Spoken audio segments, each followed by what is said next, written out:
All right, friends, welcome to today's distance learning video clip where we're going to talk a little bit about something called Tabata, right? This is a big rage in exercise, people doing Tabatas.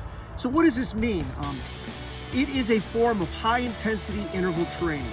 So what that means is you're going to be doing an exercise pretty hard for a short amount of time, right? We're trying to amp up that intensity to kind of burn through your muscle glycogen stores and actually hit that overload and hit that muscle failure in a short amount of time. And there's a lot of research and benefits to this type of exercise. So what I wanted to do today is give you one example of a way that you could do a Tabata and then challenge you to make your own Tabatas. You know, really ultimately this gives you a lot of flexibility to work out the way that you like to work out, or you can even throw in some exercises in there that are not necessarily just exercise oriented, but could be sports specific. You know, a baseball player could throw in doing a mock pitch and then running over and covering first and doing that for 20 seconds and then to take a 10-second break, and then the next 20 seconds you could practice getting into your pivot position and holding your leg up and doing reps of that for 20 seconds.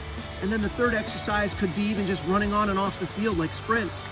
All right, so today's Tabata that I'm going to show you is really going to include three huge compound movements. Compound movements are movements that use more than one body part, right? So instead of doing like a bodybuilding routine, you're using multiple large body parts. So what I'm going to show you is how to do a Tabata. So you're going to do 20 seconds on, take a 10-second break, and then do it again. And you do 8 sets of that.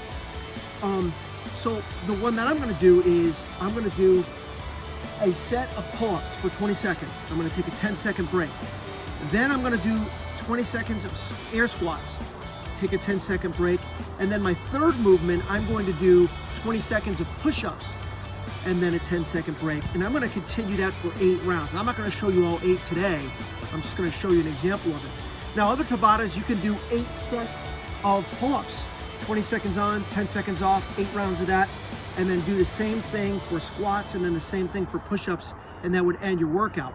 But what I'm doing is I'm going to be shaking them up a little bit, doing one exercise, then the next, and then the next. All right, so let's just give you a shot. So I'm going to hit start, and after 10 seconds when I'm in position, I'm going to start. And then at 30, I'll take a break and then go to my next movement. All right, let's do this. All right, we're going to start in 5 seconds. Put the clock where you can see it, guys. Keep track of your movement, all right? And here we go.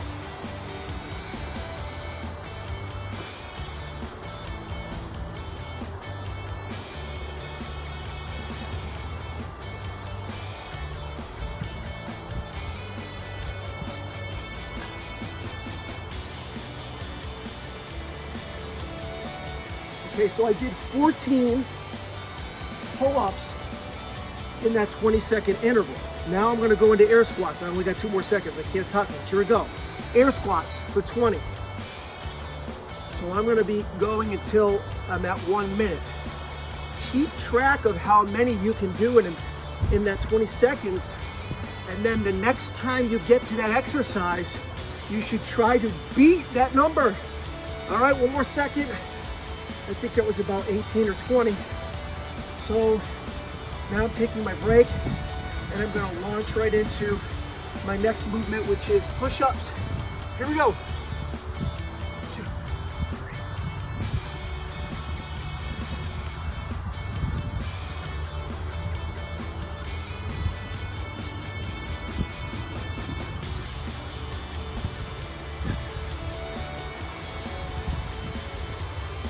All right, so I did 21 there.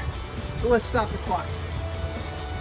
All right, so that's just 1 round. Now in a true Tabata, we will want to do 8 rounds of that. So obviously you're going to see that it can be pretty taxing. I'm hoping that the next time I get in there, I'd be able to get about 14 pull-ups. But as you go along, if your numbers go down and it's just getting too hard to do, then just do a little bit less. Slow down your pace, slow down your intensity. But above all, just keep moving and be creative. You know, I just showed you, that's a pretty demanding routine. So if I wanted to, it could make one of those movements a little easier. You can even throw in a flexibility exercise instead of something that's high impact. and that way you kind of take the edge off of it and it's something attainable for you. So I really hope that you'll take what I had to say here and make it work for you. It's cold, it's snowing out here, but that's no excuse not to get our work in. So I hope this video finds you well, and just keep moving and keep those feet moving. All right, thanks for tuning in.